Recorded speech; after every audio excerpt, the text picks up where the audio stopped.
Ողջունում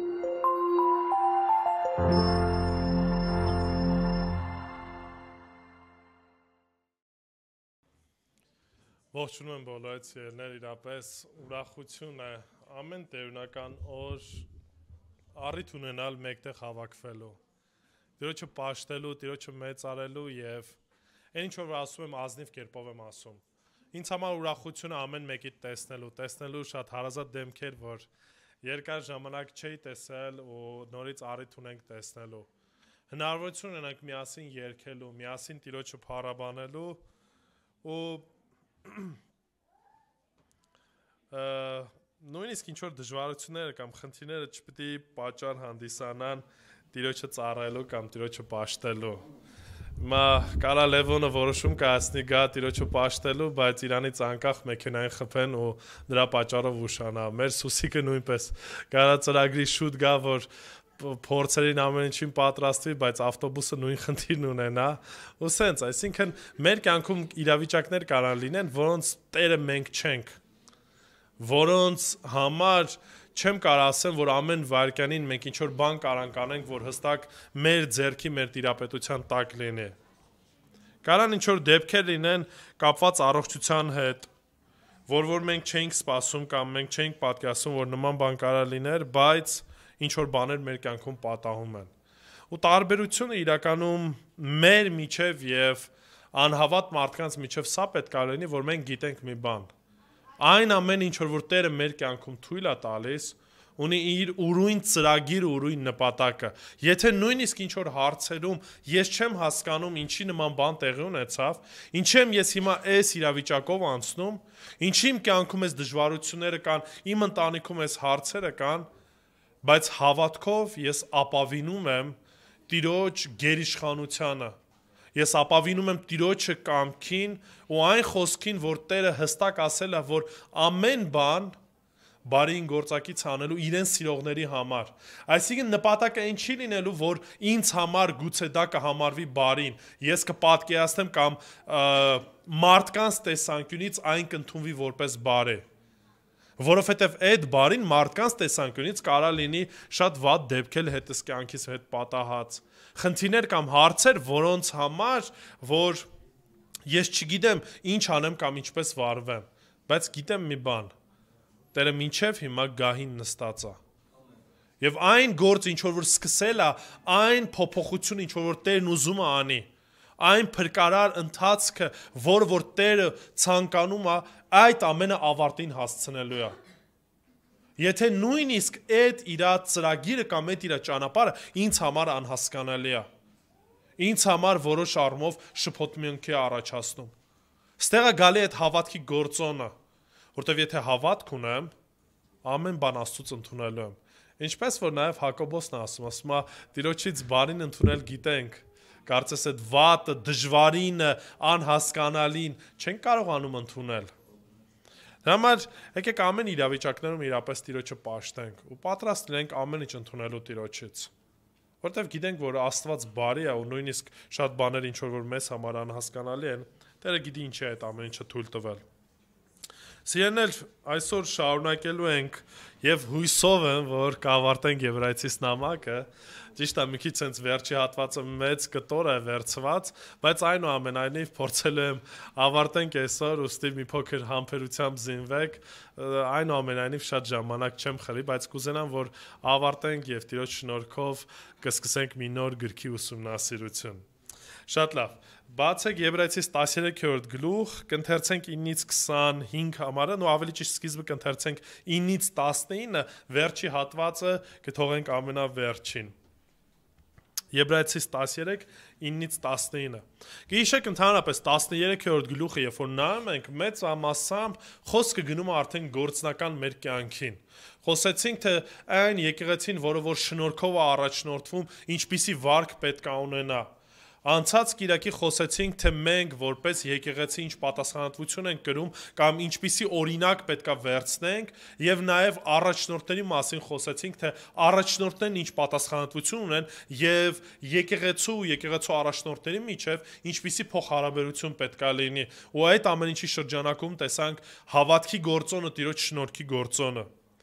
Այսօր նույն կոնտեքստի շրջանակում շարունակելու ենք խոսել Տիրոջ կողմից այն հիմնավոր կոչի, որ մենք պետք է հնազանդվենք այն ամենին, ինչ որ լսեցինք։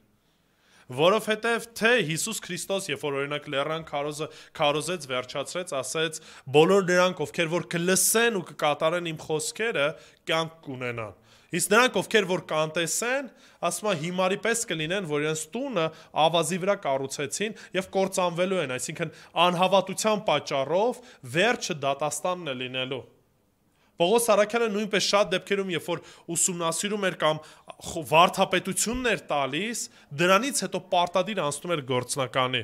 որովհետև չենք կարա խոսքը ընդունենք կամ ճշմարտությունը լսենք, բայց մեր կյանքում որևիցե գործնական փոփոխությունների այն չբերի։ Այսօր շարունակել ենք այս նույն գործնական շրջանակում Տերը հստակ հիմնավոր կոչ է անում հնազանդվելու 4 բանի, որը որ միասին կնայենք։ Եկեք կարդանք Եբրայեցիս 13 9-ից 19 համարները։ Եբրայեցիս 13 9-ից 19։ Տեսակ եւ օտար ուսմունքներով մի տատանվեք, որովհետև լավ է, որ սիրտը շնորհով հաստատվի, ոչ թե կերակուրներով, որոնցից ոչ մի օգուտ չունեցան նրանք, ովքեր այդպես ընթացան։ Մենք ունենք սեղան, որից խորանին ծառայողները ուտելու իրավունք չունեն, որովհետև այն անասունները, որոնց այրունը քահանապետի ձեռքով սրբարանի մեջ էր բերվում մեղքերի քավության համար, դրանց մարմինները այրվում են բանակատեղից դուրս։ Դրա համար Հիսուսն էլ, որպեսի իր իսկ արյամ ժողովրդին մաքրի, դռնից դուրս չարչարվեց։ Ուրեմն եկեք բանատեղից գնանք նրա մոտ ու նրա կրած նախատիքը մեր վրա վերցնենք, որովհետև այստեղ մնայուն քաղաք չունենք, այլև հանդերձյալն ենք որոնում։ Ուստի նրա միջոցով ամեն ժամանակ Աստծուն օրհնության զոհ մատուցենք, այսինքն նրա անունը դավանող շրթունքների պտուղը։ Մի մոռացեք բարեգործություն անել եւ կարյոտալներին ձեր ունեցվածքից բաժին հանել։ Այնպիսի զոհերը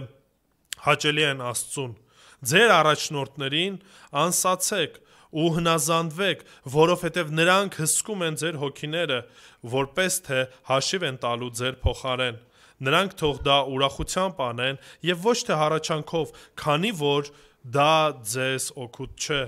Մեզ համար աղոթեք, որովհետև համոզված ենք, որ բարի խիղճ ունենք, ցանկանալով ամեն բանում բարի ընթացք վարել, առավել եւս աղաչում եմ, որ դա անեք, որպեսզի ավելի շուտ ձեզ այցելեմ։ Եկեք աղոթենք։ Տեր Աստված, իրապես փառք ենք տալիս այսօրվա համար, Հայր։ Շնորհակալ ենք, ով Տեր, որ կյանք ես տվել եւ խոսքդ ես տվել, Տեր,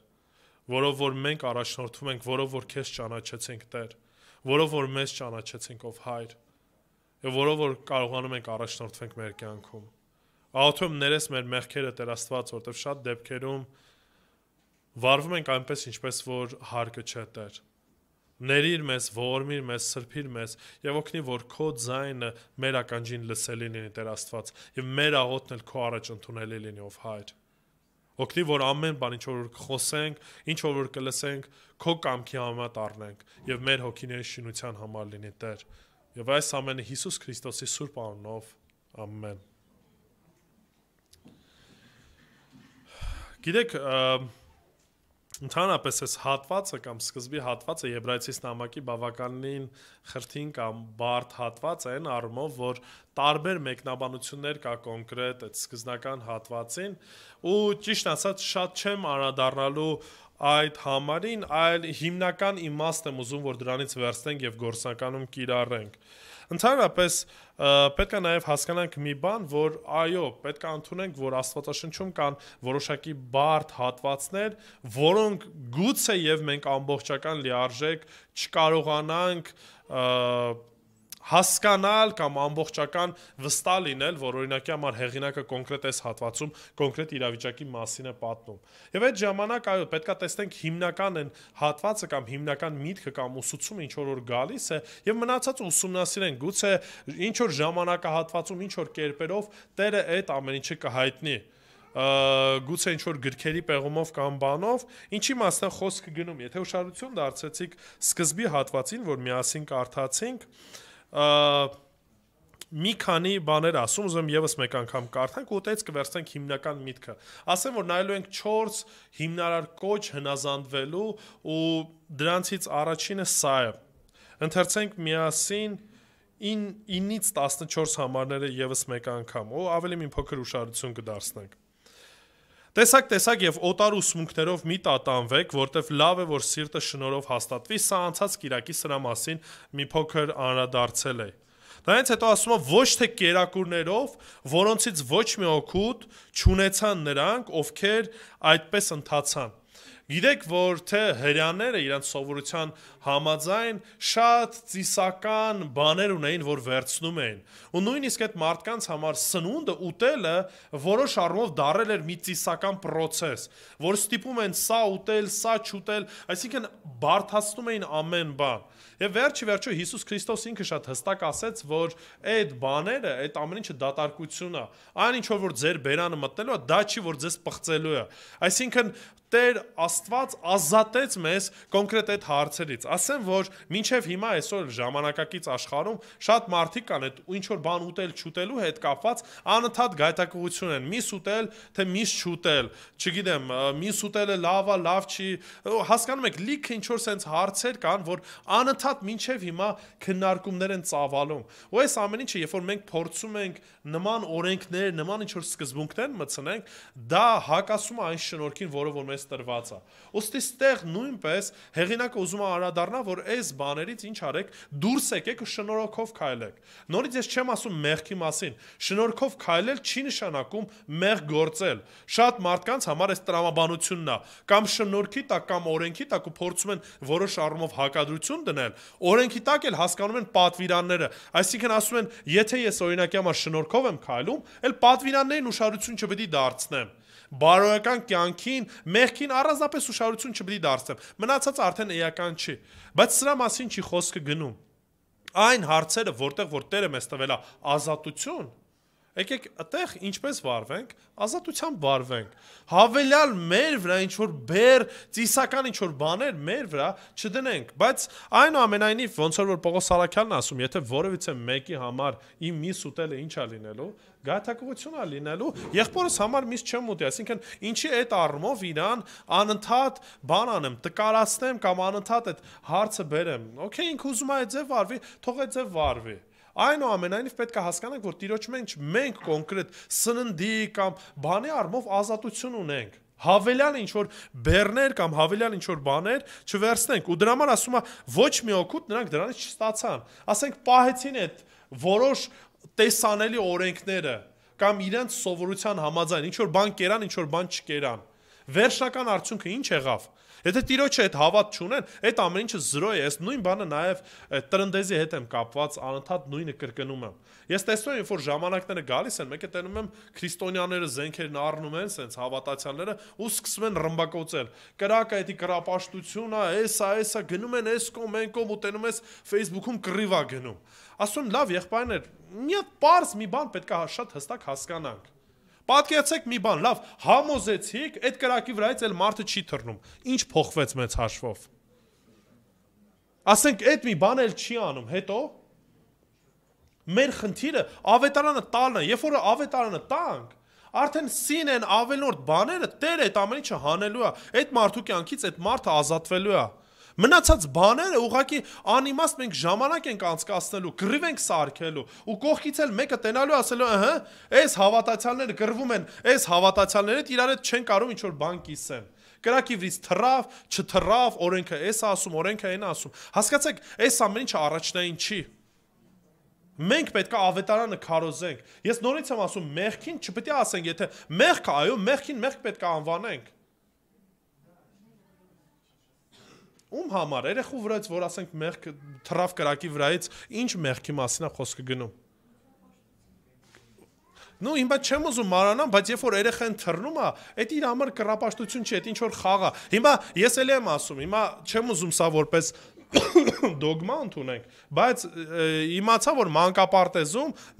իմ տղային էլ տարել են, թրծրել են։ Հիմա ես արդյոք պետք է ասեմ, որ երեխես մեղ գործեց այդ կրակի վրայով թռնելով կամ կռապաշտության մեջ է։ Բնականա որ չէ։ Ես չեմ էլ գնալու հիմա կռիվ անեմ դաստիարակի հետ, թե խես տարել երեխուս կրակի վրայից թրծրել։ Բայց այնուամենայնիվ շատ հստակ պետք է հասկանանք 5 տականի օրինակը, երբ որ բերում ասում ձեր երեխային կրակի վրայով մի անցկացրեք, ի նկատի ունի կոնկրետ պաշտամունք, որ իրանց երեխային զոհաբերում էին, կոնկրետ պաշտամունք, կոնկրետ կուրքերին, կոնկրետ հարցի վերաբերյալ, եւ դա կապ չունի սրա հետ կապված։ Եթե ես կրակի վրայով ինչ որ հավատք եմ դնում, որ այդ թռնելով մեղքերս են ներվում կամ բժշկվում եմ կամ ուրիշ բան, այո, այդ ժամանակ իմ հավատքս կամ իմ տրամաբանությունս կապում եմ այդ կրակի հետ, բայց այդ կրակը նույնպես 5 տականի այդ ասված կրակի հետ ընդհանրապես կապ չունի։ Դրա համար խոսքը խնդիրը ստեղ ոչ թե զուտ բնույթն է կամ կրակի վրայից անցնելն է, այլ պետք է խորապես հասկանանք մարդը դրանով վարվելով կամ դրա մեջ լինելով ինչա դրա մեջ դնում, ինչա դրա մեջ հասկանում։ Հիմա չասեք Արտուրը քաջալերում է, ասում է գնացեք կրակի վրայից թռեք։ Իմ ասածս ուրիշ բանի է։ Մենք որպես Աստծո խոսքի ճշմարտությունը իմացողներ չպետք է գնանք քարերով ու սկսենք կրակի կամ ուրիշ բանի հետևից են գնանք։ Եկեք ավետարանը քարոզենք։ Մնացածը ամեն ինչ իր տեղը կգա։ 10-րդ համարը։ Մենք ունենք սեղան, որից խորանին ծառայողները ուտելու իրավունք չունեն, որովհետև այն անասունները, որոնց արյունը քահանայապետի ձեռքով սրբարանի մեջ է բերվում մեղքերի քավության համար, դրանց մարմինները այրվում են բանակատեղից դուրս։ Հիմա տեսեք, այս երկու համարը որոշ առումով ստե է, որ անընդհատ տարբեր կողմերը տարբեր ձևերով են մեկնաբանում։ Որոշները որոշ մտցնում են այլ մեկնաբանություններ, որոշներն այլ մեկնաբանություն են մտցնում, սակայն կար 5 տականում որոշակի ժամանակահատված, որի ժամանակ այո կենթանին չէին օգտվում, գիտեք որ քահանաներն իրավունք ունեին մսից օգտվելու, կար մի ժամանակ, երբ որ իրավունք չունեին, պետքա դուրս հանեն եւ դուրսը վառեն, բայց նույնպես որոշակի հարցեր կա, հիմա ես չեմ ուզում շատ այս դետալների մեջ մտեմ, դրա համար է ասում։ Ես ուզում եմ ուշադրություն դարձնենք հիմնական միտքս տեից վերցնենք։ Որովհետև այն անասունները, որոնց արյունը քահանապետի ձեռքով սրբարանի մեջ է բերվում մեղքերի քավության համար, դրանց մարմինները այրվում են բանակատեղից դուրս։ Դրա համար Հիսուսն էլ, որպեսի իսկ արյամբ ժողովրդին մաքրի, դռնից դուրս չարչարվեց։ Գիտեք, Երուսաղեմից ինչ արեցին, Քրիստոսին դուրս հանեցին եւ Գողգոթայի վրա խաչեցին։ Դրա համար էլ Հիսուսն էլ, որպեսի իսկ արյամբ ժողովրդին մաքրի, դռնից դուրս չարչարվեց։ Հիմա կարևորը ստե է։ 13-րդ համարը գործնականում արդեն մեզ կոչ է անում։ Ասում է, ուրեմն եկեք բանակատեղից գնանք նրա մոտ ու նրա կրած նախատինքը մեր վրա վերցնենք, որովհետև այնտեղ մնայուն քաղաք չունենք, այլ հանդերձյալն ենք որոնում։ Ուրեմն ուշադրություն դարձնենք առաջինը պետք է դուրս գանք աշխարհի ընթացքից կամ աշխարհի ընթացքից։ Ինչի եմ ասում աշխարհի ընթացք, որովհետև այն ինչ որ միջև այդ կարդացինք այդ օրենքները, դրանից հետո այդ ծիսական արարողությունները, ինչ ասում այստեղ հեղինակն ասում է, այդ ամեն ինչից ինչ պետք է անեք, ուղղակի պետք է դուրս գաք, որտեվ եթե մնացեք այդ օրենքի տակ, մնացեք այդ հասկացողությամբ, ինչ եք անելու, կործանվելու եք, մնալու եք այդ ամեն ինչի շրջանակում, ոնց որ միջև այդ ասեց, այդքան կերան, այդ ամեն ինչ արեցին, որևիցե օգուտ չստացան իրանց համար։ Քանի տարի ասում է, այս ամեն ինչի մեջ եք,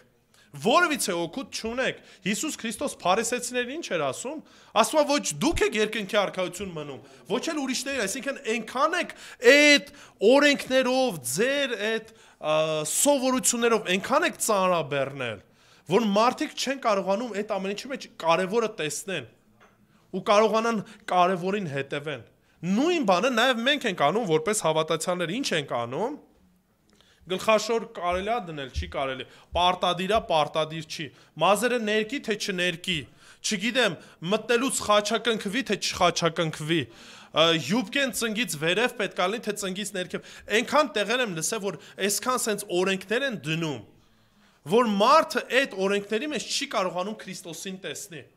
Ես հիմա նորից չեմ ասում, մի ինձ սխալ հասկացեք, չեմ ասում լավը վատը, սրա մասին չի խոսքը գնում։ Ես ասում եմ, որ մենք ուղղակի պետք է ուշադիր լինենք նախ եւ առաջ մեր այդ սովորությունները չծածկեն Քրիստոսին, չծածկեն ավետարանը, չծածկեն փրկությունը։ Երկրորդ բանը, որը որ նաև ստեղ խորհրդանշում էր, աշխարհային ընդհանրապես ընթացքն է։ Հովանու ավետարանում Առաջի Հովանու 2-րդ գլուխ 15-ից 17-րդ համարներում Հովանեսը հետևյալ խոսքն է ասում. Մի սիրեք աշխարհը եւ ոչ էլ այն,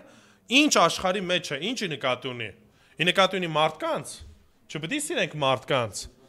Չէ, աշխարհային սկզբունքները, աշխարհային ցանկություններն, աշխարհային մեղքերը, մենք դեռևս ապրում ենք աշխարհի մեջ։ Ու Տերը մեզ չի խոստացել, որ մենք աշխարհային գայթակղություններ մեր կյանքում չեն լինելու։ Լինելու են, հանդիպելու են։ Նայեք հոգևորներին, նայեք հավատքի մարդկանց, որոնք որ իրենց կյանքի ընթացքում տարբեր այս գայթակղությունների հանդիպել են։ Եվ մեր կյանքում նույնպես այս ամեն ինչը լինելու է։ Եթե կենտրոնացանք օրենքների վրա, կենտրոնացանք երկրորդական բաների վրա, այս սրա տակից դուրս չեն կարողանալու գանք։ Ինչի որտեվ մեր հայացքը Քրիստոսի հետ չի լինելու։ Շնորհքով չենք ապրելու։ Բայց այնով որ շնորհքով է ապրում, կարողանալու է նաև այդ գայթակղությունը, այդ աշխարհը չսիրելը։ Եթե մեկը աշխարհը սիրում է, ուրեմն հոր սերը նրա մեջ չէ, որովհետև այն ամենը, ինչ աշխարհի մեջ է, մարմնի, աչքի ցանկությունն է, եւ այս աշխարհի եւ այս կյանքի ամբարտավանությունը։ Այդ ամեն ինչ ասում է հորից չէ, այլ աշխարհից։ Ինչի համար է բան անում։ Դրանից հետո մի պարզ բան է հիշեցնում։ Ասում է թե աշխարհն է անցնում, թե նրա ցանկությունը, բայց Աստծո կամքը կատարողը մնում է հավիտյան։ Ով է Աստծո կամքը կատարում։ Այնով որ շնորհքով ապրում է, այնով որ հավատում է, որտեվ կարա մարդը տեսանելի կերպով կարծես պատվերները պարի, բայց Տիրոջ հետ չլինի։ Նույնպես ինչպես որ Հիսուսին մոտեցան, ասում է ժամանակը գա, որ մարդիկ կասեն քո անունով մարգարեացանք, քո անունով դևեր հանեցինք, քո անունով հրաշքներ արեցինք, հոգևոր ինչ-որ տերմինաբանություն է, չէ, հոգևոր գործեր են, չէ։ Հիսուս ինչ է ասում, ես ձեզ երբեք չեմ էլ ճանաչել։ Հեռու գնացեք անօրենություն գործողներ։ Ինչի ասում անօրենություններ, որովհետև ձեր գործածը այն ինչ որ իմ կամքի համեմատ է եղել, դուք ձեր անձի համար եք արել։ Դրա համար փարիսեցիներին ասում էր, ումից որ փառք փնտրում եք, մարդկանցից եք փառք փնտրում, իրանցից է ստացել եք արդեն։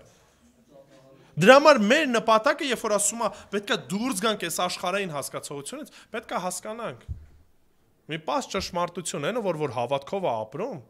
այնը որ նայում է Քրիստոսին, այդ ուժն ու կարողությունը Տերը տվել է մեզ հակառակվելու մեղքին, ցանկությանը, աշխարհին։ Ինչի համար, ինչպես պետք է ընդհանրապես մտածենք, որն է պատճառը, որ ուշադրություն կդարձնենք, դրանից հետո նաև հեղինակն ասում է ինչու պետք է աշխարհից դուրս գանք, ինչի չպետք է այդ բանակատեղիում մնանք։ Չէ։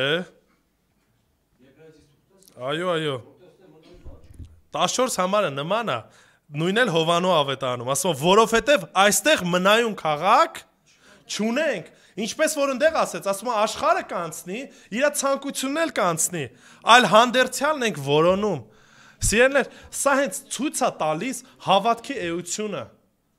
Հավատքով ապրողը այսօրվա տեսածով չի ապրում։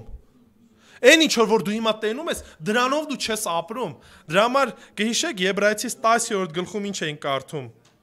11-րդ գլուխ առաջի համարը։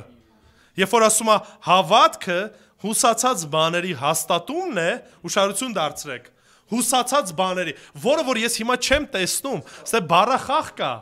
բայց ասում է ինձ համար այդ ամեն ինչը ինչ է դարձել, հաստատում է դառը, որտեվ հավատքի մեջ երբ որ ես քայլում եմ, այդ հավատքը, այն ինչ որ Տերն ինձ ասել է, այդ հույսը ինձ համար հաստատուն է դառնում։ Ու ասում է աներևույթ բաների, որը որ չես կարող տեսնել, աներևույթ բաների ապացույցն է։ Սա է ցույց տալի հավատքով ընթանալը։ Եթե աշխարհի մեջ ես ընթանում, վայելելու ես այն կամ ընդունելու ես այն, ինչ որ այդ պայն տեսնում ես։ Սիրտս տեսավ ես, այդ եմ վարվում, այդ եմ ապրում, աշխարհիկի պես ես մտածելու։ Շատերն են չես ասում, ասում կեր, խմի, քեֆ արա, որտեղ վաղը ինչ կա, մեռնել կա, այդ են ասում։ Այսինքն մի օրով են ապրում։ Մենք որպես քրիստոնյաներ նույն շարժառիթով ենք, նույն տրամաբանությամբ ենք վարվում։ Պապ դե թող։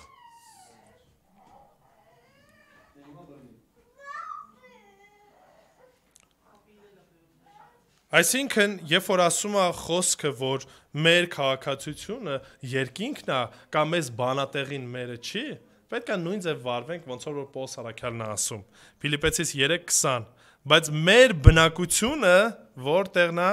երկնքում է։ Այնտեղից էլ սպասում ենք Փրկիչ Տեր Հիսուս Քրիստոսին։ Հետևաբար, եթե աշխարհի մեջ չենք, ուրեմն ում հետ ենք, Քրիստոսի հետ ենք քայլում։ Մեր հայացքը ոչ թե աշխարհն է, այլ Քրիստոսն է։ Գիշեք, երբ որ Ղովտը դուրս էր գալիս, կինը ինչ արեց։ Գիտը հետ նայեց, որտեվ սիրտը ընդեղ էր, ու Տերն ասել էր, հետ չնայեք։ Չնայեք, որտեվ այդ ամեն ինչը կործանվելու է։ Շատ անգամներ մենք էլ կարծես Քրիստոսին գալիս ենք, բայց անդադ sense ուզում ենք հետ նայենք։ Մեկ-մեկ տեսել են մարդիկ վկայություն են տալի իրանց փրկության մասին, ու փրկության մասին խոսում էր, դե գիտեք առաջ ինչ բանով էի ապրում, ինչ բիզնեսներ ունեի, ոնց էի վարվում, ինչ էի անում, բայց հետո ապաշխարեցի ու սենց տխուր բան ապրում եմ, ու ինչա տպավորություն ստեղծվում, որ կարծես աշխարհիկ ժամանակ կյանքը ուրախ էր, զվարճալի էր, ամեն ինչը տեղը տեղին էր, բայց հենց ապաշխարեց, կյանքը դարձավ անհետաքրքիր, ինչ որ սենց միապաղաղ, այսքո մենքով, մեր կյանքը մենք տես չպետք է վարվենք, մենք տես չվարք վերաբերմունք չպետք է ունենանք, որտեղ պետք է շատ հստակ մեզ համար հասկանալի լինի, որ այդ աշխարհի մեջ մենք ինչ էինք, մեռած էինք, այդ աշխարհի մեջ մենք թշնամի էինք Տիրոջը, որովհետեւ հույս չունենք, եթե ազնիվ լինենք, այս ամեն ինչը շատ հստակ մեր կյանքում կտեսնի, իսկ հիմա կյանք ունենք, ու Տերն ասում է, ել ավելի կյանք ունենք, դրա համար ոչ թե ապրենք աշխարհիկով, աշխարհիկի մեջ, այլ դուրս գանք, շարունակենք Քրիստոսի հետև քայլել, այո, այդ ընթացքին գնանք, մետանոյա բառը, որ ապաշխարություն նշանակում է հենց այդ, դարձ, պտտում, շուրջ գալ, այսինքն մտքի փոփոխություն է տեղի ունենում, չես կարող շարունակ ընթանաս նույն տրամաբանությամբ ու ասես, որ ես Քրիստոսինն եմ, ուրեմն առաջինը պետք է այդ աշխարհիկ մտածելակերպից, աշխարհիկ այդ process-ներից, այդ ձևական որոշակի սովորույթներից կարողանանք դուրս գանք ու գնանք դեպի Հիսուսը։ Երկրորդը պետք է հաճելի զոհաբերություններ անենք Տիրոջը։ 15-ից 16 համարները։ Ուստի նրա միջոցով ամեն ժամանակ Աստծուն օրհնության զոհ մատուցենք։ Ընդհանրապես ուշադրություն դարձեք տերմինաբանությանը, որովհետև պետք է շատ հստակ հասկանանք։ Լսողները ու ունկնդիրները հрьяաներ էին։ Ու նաև մարդիկ էին, ովքեր որ այդ մշակույթի մեջ են մեծացել։ Եվ իրանց համար ընդհանրապես այդ զոհաբերություն, այսի սովորական մի բան էր, որը որ իրանք փոքրուց այդ համակարգի մեջ մեծացել են, հիմա հեղինակը ուրիշ զոհաբերություն է ցույց տալիս։ Այն ասեց այն կենթանիների զոհաբերությունը, այդ սնունդը, այդ ամեն ինչը մի կողմ դրեք։ Հիմա ասում է, ցույց եմ տալիս ձեզ այն զոհը, որը որ Աստծուն հաճելի է։ Ուրեմն առաջինն ասում է, նրա անունը դավանող շուրթերի պտուղը։ Նրա անունը դավանող շուրթերի պտուղը ո՞րն է։ Դավանող սիրտը։ Նու շուրթերը ասում։ Դե սրտից է գալի, հասկանալի է, բայց դե կոնկրետ ասում է։ Պարզ ձևով ինչպես։ Սաղմոս երգություն, փառաբանություն, մեծարանք, երբ որ մենք միասին Տիրոջը գալիս ենք փառաբանելու, մեծարելու, երբ որ մեր շուրթերով Տիրոջն ենք մեծարում։ Սա այն ընդունելի պտուղն է, ընդունելի զոնա, որը որ Տերն ասում է։ Եփեսացիս 5-րդ գլխում 18-ից 20 համարների մեջ Պողոս առաքյալը հետևն ասում է, գինով մի հարբեք, որ անարակության է տանում, այլ հոգով լցվեք։ Երբ որ մարդը հոգով լցվի, ինչ է անելու, ասում է միմյանց հետ սաղմոսներով, օրհնություններով ու հոգևոր երգերով խոսեք, ձեր սրտում Տիրոջը երգեք ու սաղմոս ասեք, ամեն ժամանակ ու ամեն բանում մեր Տեր Հիսուս Քրիստոսի անունով գոհություն հայտնեք Աստծուն եւ Հորը։ Ուշադրություն դարձեք, երբ որ այդ կյանքի փոփոխություն տեղի ունենում, խնդիրը այն չի, որ խնդիրները մեր լուծվեցին։ Հարցը այն չի, որ այլևս ինչ որ հարցեր, այլևս ինչ որ բաներ, խնդիրներ չունենք։ Սրա մասին չի սիրելներ։ Ներսի խաղության մասին ասում, ներսի փոփոխության մասին ասում, որ ես հաշտություն ունեմ Տիրոջս հետ։ Ես խաղություն ունեմ Տիրոջս հետ։ Ուշադրություն դարձեք սաղմոս սերգուները, ինչքան էին ասում էին ցնծում է սիրտս կամ փառաբանում էին Տիրոջ անունը, երգում էին Տիրոջ անունը, նույնիսկ այն ժամանակ, երբ որ նեղություն էին կրում, երբ որ թշնամիներով էին շրջապատված։ Սա է ցույց տալու, սա է Տիրոջը ընդունելին, Ոչ թե տրտմած, լուր ու մունջ մնանք բոլոր մարդկանց նման, ինչ որ խնդիր է, մենք էլ իրանց նման ենք, ինչ որ հարց է, հույս չունենք։ Ամեն ժամանակ իմ սիրտս ինչ պետք է անի, Տիրոջով ցնծա, ու այդ ամեն ինչը շուրթերիցս պետք է երևա, չեմ կարող լուր մնամ։ Եթե սրտիդ մեջ ուրախություն ունես, չես կարող լուր մնաս։ Եթե Տիրոջը հանդիպում ունեցել ես, չես կարող լուր մնաս։ Չես կարող ասես, որ դու փրկություն ունես, Տերը քեզ կյանք է տվել, ու դու լուր ես։ Չի կարա տենց լինի։ Ուրեմն ինչ անենք, առաջինը շուրթերով Տիրոջը փառաբանենք, վկայենք իր մասին, երգենք։ Երկրորդ բանը, շարունակում է, այդքանով չի ասում, որ զոհաբերություններն վերջանում են։ Դրանից հետո ասում է, ձեր ունեցվածքից, չէ, 16 համարը, մի մոռացեք բարեգործություն անել։ Նորից այս թեման հավատացյալների կողմից շատ դեպքերում նորից անտեսվում է։ Ինչի, որտեվ կարծես դե Քրիստոսին ճանաչում ենք, կարծես արդեն հավատքի մեջ ենք, բայց այն ինչ որ գործնականում պետք է անենք, բարին գործենք, բարեգործություն անենք, մեր ունեցվածքից տանք այն ինչ որ Տիրոջից ստացել ենք, սա նորից խնդիր է դառնում մեզ համար։ Բայց այդտեղ Տերն ասում է այդ բարեգործությունը,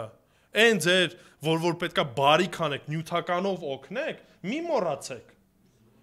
Սա զոհաբերություն է ու ուշադրություն դարձեք, ում կողմից ընդունելի։ Աստծո կողմից ընդունելի։ Այն ինչ որ անում եք, չեք անում այդ մարդուն ցույց տալու, ասելու որ տեսեք ես ինչ լավն եմ։ Այս ամեն ինչը Աստծո առաջ է արվում։ Աստծուն ընդունելի որպես զոհաբերություն է արվում։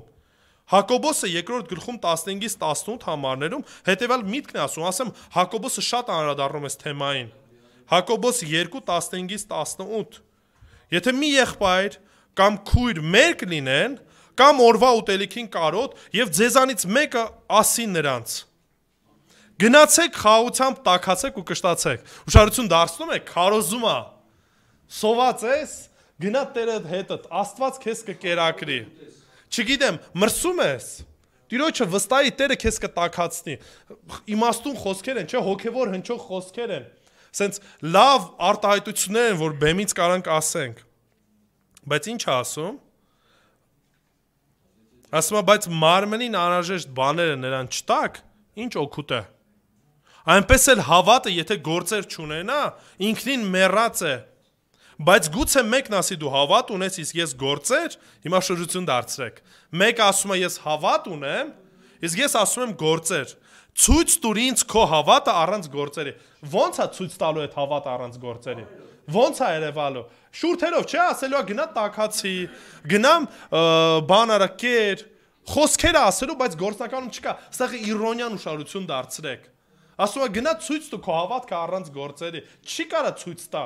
Չկա նման մի բան։ Ասում է իսկ ես քեզ ցույց կտամ իմ հավատը գործերով։ Դրա համար եթե ուզում ենք Տիրոջը ընդունելի զոհեր մատուցենք, պետքա փառաբանենք, այո շուրթերով պետքա մեծարենք Տիրոջը, բայց այդքանով չպիտի սահմանափակվենք։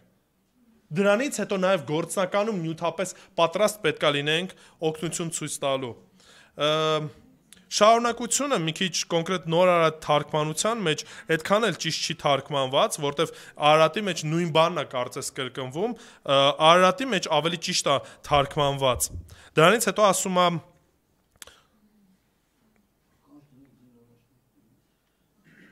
Չէ, երկրորդ հատվածն եմ ասում։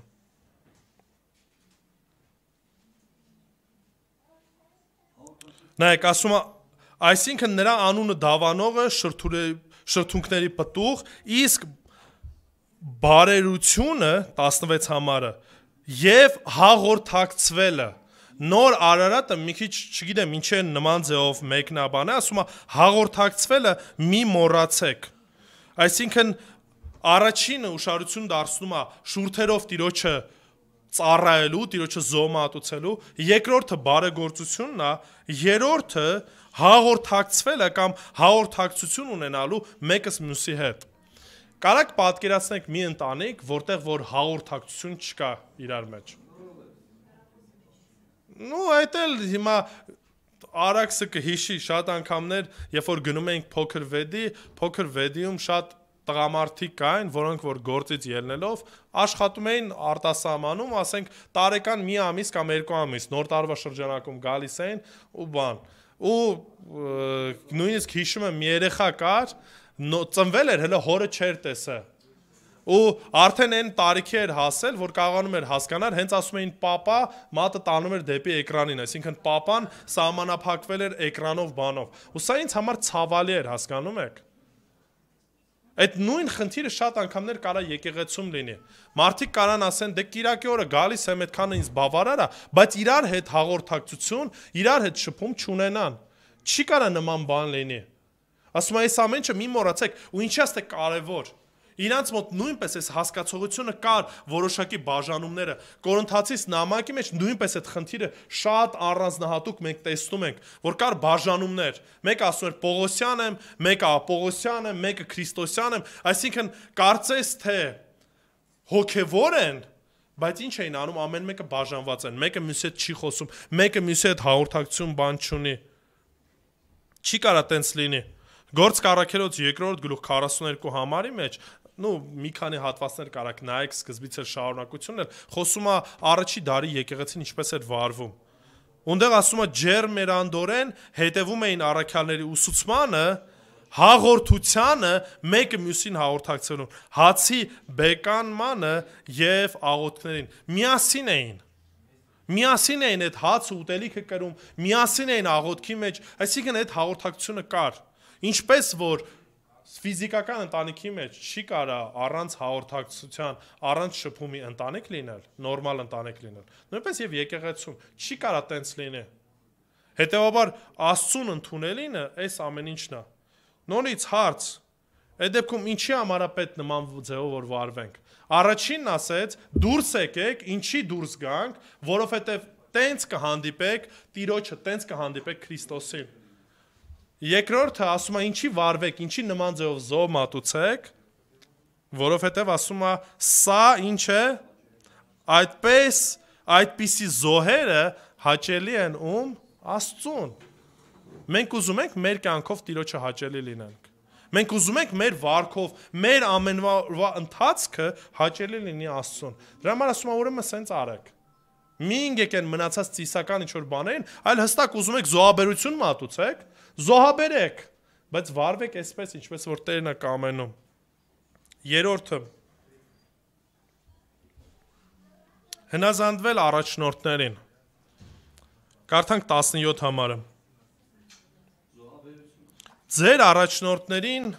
անսացեք ու հնազանդվեք, որովհետև նրանք հսկում են ձեր հոգիները, որպես թե հաշվի են տալու ձեր փոխարեն։ Նրանք թող դա ուրախությամբ անեն, ոչ թե հառաչանքով, քանի որ դա ձեզ օգուտ չէ։ Արդեն անցած Կիրակի խոսեցինք առաջնորդների թե պատասխանատվության որոշակի առումով մասին, թե նաև ինչ օրինակ պետքա ծառայեն ում եկեղեցուն։ Ստեղ, երբ որ ասում է ձեր առաջնորդներին անսացեք ու հնազանդվեք, պատճառն է տալիս նաև։ Ինչի, որտեղ ասում է, որովհետև նրանք հսկում են ձեր հոգիները, հսկում բառը բառացի նշանակում է չքնել, արթուն մնալ, ջանք թափել։ Ուշադրություն դարձեք Պողոսին։ Պողոսը ինչքան էր ջանք թափում, ինչքան էր ցավ քաշում եկեղեցու համար։ Շատ տենց օրինակներ կարանք վերցնենք, որ առաջնորդների, որոնք որ լավագույնն են անում։ Հիմա նորից միշտ այս հասկացողությունը կա։ Դե իսկ եթե մեր առաջնորդը տենց չի, իսկ եթե մեր առաջնորդը այդքան էլ նման ձևով վարք կամ բան չունի, բայց այնուամենայնիվ Հռոմեացիս նամակում 13-րդ գլուխ 1-ից 2 համարներում Պողոսը շատ հետաքրքիր բան է ասում։ Ասում ամեն մարդ թող հնազանդվի իր վրա եղած իշխանություններին։ Հիմա ուշադրություն դարձեք, եկեղեցու իշխանությունից բացի ընդհանրապես ասում, գլոբալ առումով ասում, որովհետև ուշադրություն դարձեք, չկա իշխանություն, որ Աստծուց չլինի։ Նույնիսկ այն իշխանությունը, որը որ մենք այսօր ունենք, մեր ղեկավարները, ուրիշ երկրի պետության ղեկավարները, այս ամեն ինչը Տերն ասում է, որ Աստծուց է, ամեն իշխանություն Աստծուն է պատկանում։ Կարդացեք 5 կտակարանը, կարդացեք նոր կտակարանը կտեսնեք, թե շատ հստակ ասում է, որ Աստված է իշխանների իշխանը, Հիսուսն է տերերի Տերը։ Ամեն իշխանություն իրանցն է, ու ինքն է Տերն է տալիս իշխանություն իշխանավորին։ Չկա որևիցե մի իշխանավոր, որը որ այդ իշխանությունը ստացել է ոչ թե Աստծուց։ Հիմա ինչ վարվենք, ինչ անենք։ Եվ գոյություն ունեցող իշխանությունները Աստծուց են կարգված։ Հա, երբ որ այդ իշխանությունը լավն է, երբ որ արդար կերպով է վարվում, հեշտ է հնազանդվելը։ Բայց կարան դեպքեր լինեն, որը որ այդքան հեշտ չլինի։ Դեպքեր լինեն, որը որ խիստ լինի։ Ծառաներին, երբ որ պատվերը տալիս է, ծառաներին էլ նույն բանն է ասում հնազանդվեք ձեր տերերին, նույնիսկ այն տերերին, ովքեր որ շատ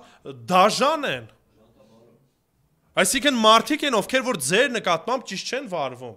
Նպատակը նորից դու այդ մարդկանց հնազանդվելով հնազանդվում ես ում Աստծուն։ Դու այդ իշխանությունը ընդունում ես Աստծուց։ Այդ հնազանդությունը սահմանափակվում է մենակ մի շրջանակում, երբ որ այդ մարդիկ ձեզ դթելու են մեղք գործելուն, Աստծուն հակառակ գնալու։ Այդ դեպքում Աստծո խոսքը շատ հստակ ասում է, ում ավելի լավ հնազանդվել, Աստծուն թե մարդկանց։ Դա համար այս շրջանակում նորից շատ հստակ Աստծո խոսքը տալիս է, քանի դեռ կոնկրետ անձնավորությունը, կոնկրետ իշխանավորը չի դրդում քեզ դեպի մեղքին, մենք պետք է հնազանդվենք։ Այսօր շատ եմ տեսնում նորից քրիստոնյաների կողմից փնովում, ինչ ասես չեն ասում, ինչ վիրավորանք ասես չեն ուղղում մեր վարչապետը, մեր թագավորը, մեր նախագահը, մեր էսի, մեր էնի, ախր դա մեր գործը չի։ Չպիտի նմանվենք այն աշխարհիկ մարդկանց մտածելակերպին, եթե նույնիսկ ինչ որ բան կա, որ ինձ համար անընդունելի է, իմ վարքը այլ կերպով պետք է լինի։ Ինչու, որն է պատճառը, արդեն առաջինն ասցինք, որտեվ հոգ են տանում այդ մարդիկ, կոնկրետ եկեղեցու շրջանակում եմ ասում, հոգ են տանում մեր հոգու համար, բարացի չեն քնում, արթուն են, երկրորդը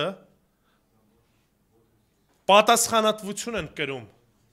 Ում առաջ են այդ պատասխանատվությունը կրում։ Աստծո առաջ են կրում։ Այն մարդը, որ լիարժեք հասկանում է, թե ինչ է նշանակում պատասխանատվություն կրել, ասեն, որ այդքան էլ չի ձգտելու դրան։ Շատ իրավիճակներ եմ տենում, երբ որ օրինակ ընտանիքում կինը փորձում է ղեկավարի իշխի ընտանիքը, իշխի ամուսնուն։ Ու շատ դեպքերում նաև այս շարժումն է գնում, ասում են, այ տերը անարդար է, ինչի է այս սկզբունքը կամ այս բանը տվել, բայց նորից այդ մարդիկ չեն հասկանում։ Փաստորեն ստացվում է, որ տղամարդը ոչ միայն պատասխանատվություն է կրելու իր համար, այլ նաև ում համար է կրելու ընտանիքում, կնոջ համար էլ է պատասխանատվություն կրելու Աստծո առաջ։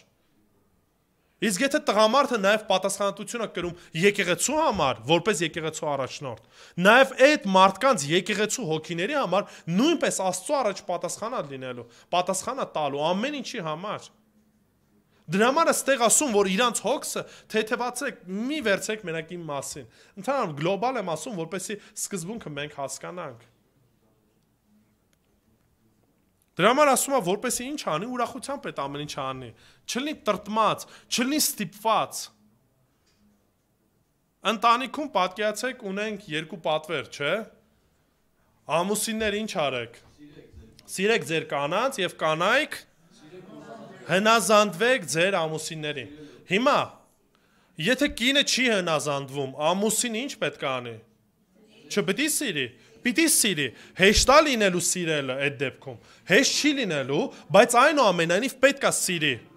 Եթե ամուսինը չի սիրում այնպես, ինչպես որ Քրիստոս սիրեց եկեղեցին, կինը պետք է հնազանդվի, թե պետք չի հնազանդվի։ Դե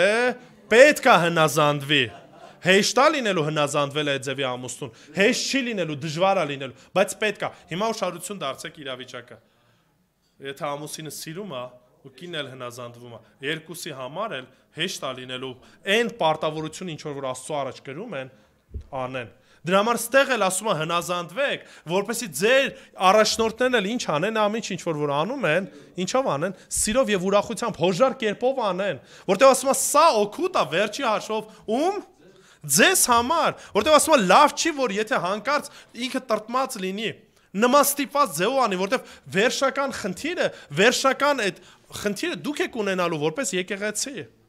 Դուք եք այդ դժվարությունը քաշելու։ Դրա համար ինչ անեք, այս փոխհարաբերությունը ճիշտ պետք է լինի։ Եկեղեցու առաջնորդները իրանց հերթին պատասխանատվություն ունեն Աստծո առաջ, եկեղեցին իր հերթին ունի պատասխանատվություն Աստծո առաջ։ Երբ որ երկուսն էլ ճիշտ կերպով վարվում են Աստծո առաջ, այդ դեպքում լինում է հենց այն ուրախությունը, այն ընդունելներին, ինչ որ Տերն է ցանկանում։ Վերջացնում եմ սիրելիներ, եւ չորրորդը Տերը շատ հստակ կոչ է անում ու հիմնավորում է, որ մենք պետք է նաեւ աղոթող լինենք։ Աղոթող լինենք մեկս մյուսի համար, աղոթող լինենք եկեղեցու առաջնորդների համար։ 19 համարը։ 18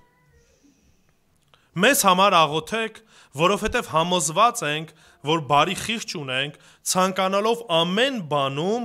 բարի ընթացք վարել։ Ուշադրություն դարձրեք։ Ասում մեզ համար աղոթեք, ինչի, որովհետև համոզված ենք, որ բարի խիղճ ունենք, ցանկանալով ամեն բանում բարի ընթացք վարել։ Այսինքն, թե լսողները, թե խոսողը իրար լավ ճանաչում էին։ Ու դրա համար ասում է աղոթեք ինձ համար, աղոթեք, որտեվ իմ ցանկությունը, իմ ուզածը բարին Աստծո կամքն եմ ուզում կատարեմ։ Կան դեպքեր, երբ որ մարդիկ աղոթում են կամ աղոթքի խնդրանք են ասում, բայց այդքան էլ բարի ցանկություն չունեն։ Ինչ որ այլ մտքեր ունեն, այլ ինչ որ բաներով են ու մենք պետքա նաև հասկանանք ինչի համար ենք աղոթում, ում համար ենք աղոթում, ինչ հարցեր կան, որ իրապես, որտեվ գուցե այդ մարդուն ուրիշ ուղղությամբ ցույց տանք, ճիշտ ուղղություն ցույց տանք մի բան, որը որ ավելի գուցե այս ճանապարհով գնանք, այլ ոչ թե ուղղակի մեկը ասեց աղոթի, ես էլ ավտոմատ ասացի կաղոթեմ, հետո մոռանում եմ ոչ էլ աղոթում, այսինքն այս հարաբերությունից պետքա դուրս գանք։ Իրապես ճշմարտապես պետքա աղոթքի մարդիկ լինենք։ Եթե ինչ-որ մի բան ասել եք, մեկը խնդրում է աղոթելու, աղոթեք։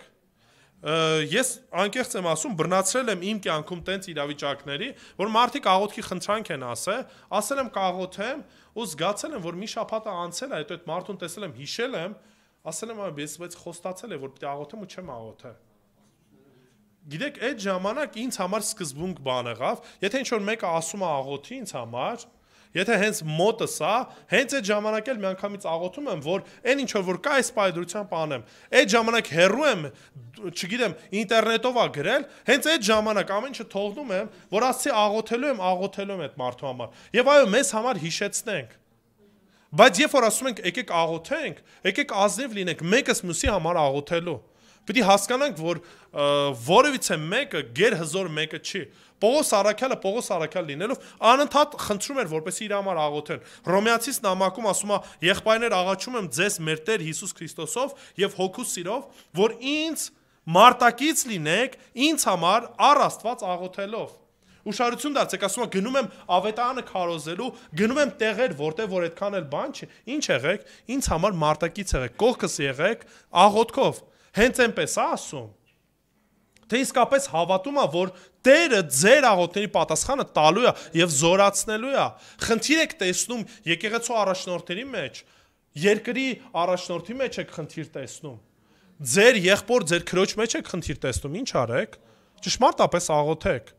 որտեվ Տերը այդ աղոթքի պատասխանը կարա տա ու կարա փոխի մարդկանց։ Կարա օգնի։ Կողոսացիս նամակի մեջ նույնպես Պողոս առաքյալն ասում է 4:3 համարը. «Մեզ համար էլ աղոթք արեք, որպեսզի Աստված բացի մեզ խոսքի դուռը Քրիստոսի խորհուրդը հայտնելու, որի համար էլ կապված եմ»։ Նորից չի ասում, որ ազատվեմ, բարի կյանք ունենամ, էս լինի, այն անի։ Ասում է աղոթեք, որպեսզի այն ինչի մեջ որ կանչված եմ, լավագույն ձևով անեմ։ Ինչի համար աղոթենք, ինչի համար պետք է աղոթենք։ Նույն Եբրայեցիս նամակի մեջ ասում է, որպեսզի ինչ անեմ, Տերը ճանապարհ բացի գամ ձեզ այցելեմ։ Այսինքն նպատակը այն չի լինելու, որ գանք իրար տենանք, հա, էլի հաղորդակցվելու ենք, էլի լավ է, բայց նպատակը ինչ է լինելու, որպեսզի խոսքով ինչ անեմ, ուղվենք, խոսքով առաջնորդվենք։ Պողոս առաքյալը անընդհատ դրա մասին խոսում էր Հռոմեացիս նամակի մեջ, որ կարդաք էլի կտեսնեք, ասում է թերևս շատ եմ ուզում գամ, ինչի որպեսզի խոսքով էլ ձեզ կարողանամ ծառայող լինեմ, որպեսզի այս ձևով էլ ձեզ կարողանամ օգուտ բերեմ իմ ներկայությամբ։ Աղոթեք, որպեսզի Տիրոջ կամքը հաստատվի ամեն մեկիս կյանքում, կլինի թե եկեղեցու առաջնորդ, թե սովորական մի ծառայող կամ ամեն մեկս, կարիքը մենք ունենք։ Ուրեմն պետք է չընթանանք աշխարհի ուղղությամբ այն ձևով, ինչ որ Տերն է ասում, այն ինչ որ աշխարհն է տալիս։ Ժամանակները չարանում են։ Այս վերջերս մի նկար տեսա, մի տեսանյութ տեսա, Ամերիկայում ճակերտավոր մի եկեղեցի, եկեղեցու աստիճանները ներկում էին ծիածանի գույներով։ Ու հենց այդ ձև էլ կոչվում էր երկրագույն քրիստոնյաների եկեղեցի, այսինքն այս սրան ենք մենք հասել, որ խաչը կա, կարծես արտաքնապես Քրիստոսին են ծառայում, բայց նման իրավիճակի մեջ են։ Ինչ արել, եկեղեցին աշխարհայինը վերցրել է ու աշխարհայինը գոնե ինքը հաղթի, աշխարհն է հաղթել եկեղեցում ու եկեղեցու սկզբունքներում։ Չպետք է սրա մեջ լինենք, պետք է հեռու լինենք, Տիրոջը շնորհքին նայելով։ Անձնազոհաբար պետք է ծառայենք։ Պետք է այն զոհը մատուցենք, այն անենք, ինչ որ Տերն է, Տիրոջն է ընդունելի։ Շուրթերով պետք է ծառայենք, այդ շուրթերի ծառայությունը նաև կյանք պետք է լինի գործնականում։ Ֆիզիկապես, մեկս մյուսին օգնելով, մեկս մյուսին հորդորելով, մեկս մյուսին ծառայելով, թե նյութապես, թե ամեն առումով ինչ որ կարող ենք, հաղորդակցությունը չպետք է թողնենք։ Դե համար շատերը կարան ասեն, դե Կիրակի օրը ինչ իմաստ կա գալու։ Կիրակի օրը եւս մեկ հաղորդակցության մի բան է, որ մեկտեղ ենք հավաքվում։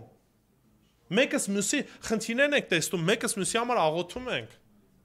Ամեն ինչը վիրտուալացվում է։ Եկեղեցիներն է վիրտուալացվում, շփումներն է վիրտուալացվում, այսօր վիրտուալ կերպով ամուսնանում են, կարան իրար չտեսնեն, բայց ամուսնանան ու տենց էլ ապրեն։ Ես չգիտեմ, այսինքն այս ամեն ինչին է գնում։ Մենք էլ ենք ձգտում դրան։ Մենք էլ ենք ուզում դրան նմանվենք։ Եվ չորրորդը պետք է զորակցենք մեկս մյուսին աղոթքով։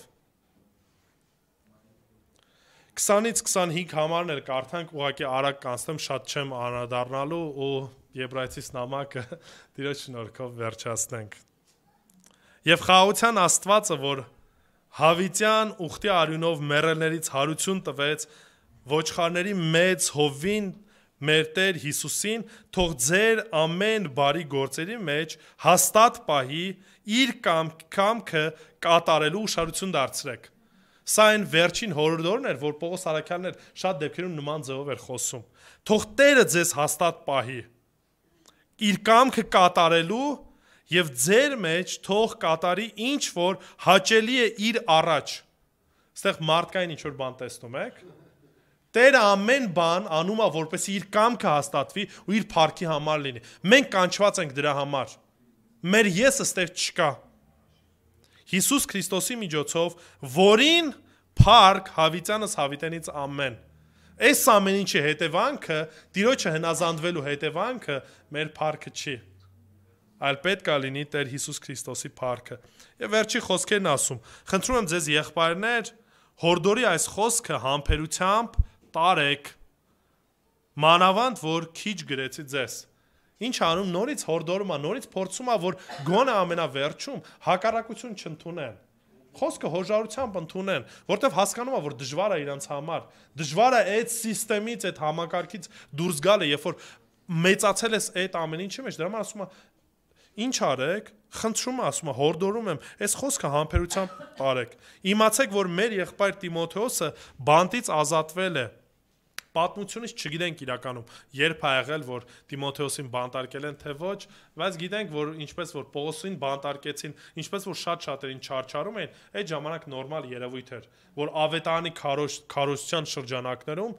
կարային նաև բանտարկեին, ուստի կարդում ենք, որ ազատվել է բանտից։ Եթե նա շուտով գա, նրա հետ միասին պիտի տեսնեմ ձեզ, ուշադրություն դարձեք նորից, որ միասին պետք է գանք տեսնենք այդ փափագը կա,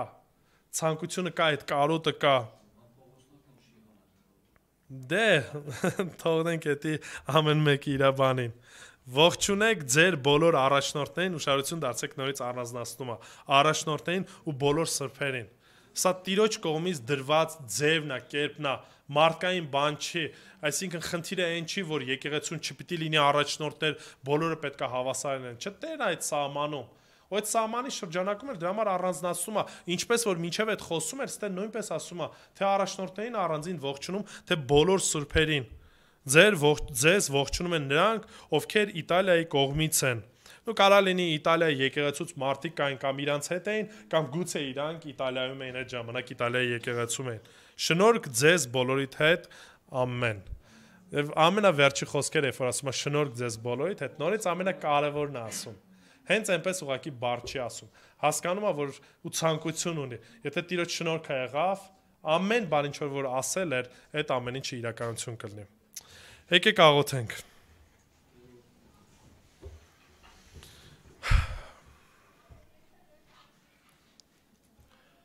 Տեր Աստված, իրապես քո խոսքը քաղցր մեղր է մեր շուրթերին, Տեր։ Եվ մեր ճանապարհներին լույս է, ուղեցույց է։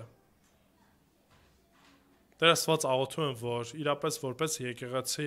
կամքիդ խոսքիդ հնազանդ լինենք, Տեր։ Օգնի, որ ամեն իրավիճակներում ով Հայր քո կամքը փնտրենք, Տեր, ու իրապես փափագենք վարվել այնպես, ինչպես որ դու ես կամենում, Տեր։ Օգնի, որ հնազանդող սիրտ ունենանք ու ամեն առումներով վարվենք այնպես, ինչպես որ դու ես ցանկանում, այլ ոչ թե ինչպես որ մենք ենք կարծում կամ ինչ որ մենք ենք կարծում, որ ճիշտ է։ Օգնի, որ մեր ճանապարհները միմիայն քո կամքի համեմատ լինեն, Տեր։ Խնդրում եմ, որ այցելես, Տեր Աստված, բոլոր այն քույրերից եւ եղբայրներից, որոնք որ նեղության մեջ են, Տեր։ Անուն առանուն, Տեր, դու գիտես, թե Հովիկ եղբորս ընտանիքը, Տեր, թե Արտյոմ եղբորս ընտանիքը, Հայր, ամեն մեկին, Տեր, անուն առանուն դու գիտես, ով Հայր, այցելություն արա ու ողորմիր, Տեր, ու դու քո կամքդ հայտնիր։ Օգնի, որ ամեն մեկս, Տեր Աստված, մեր կյանքում կարողանանք դեպի քեզ նայել, Տեր։ Այցելություն արա նաև Լուսինե քրոջս, Տեր, ով Հայր, իրապես հավատում ենք, որ դու բժիշկների բժիշկն ես, բայց Տեր գիտենք, որ ամեն բանում, Տեր, դու բարեին ես անում։ Ոստով Հայր, մխիթարիր եկեղեցիդ, օգնիր, որ նաև քո այդ հրաշքով կարողանանք ցնծալ եւ ուրախանալ, Տեր, եթե կամքդ է։ Դու այցելություն արա, դու ողորմիր, դու բժշկիր, Տեր, ու թող որ եկեղեցիդ միաբան լինի այդ հարցում նույնպես։ Հիսուս Քրիստոսի սուրբ անունով, ամեն։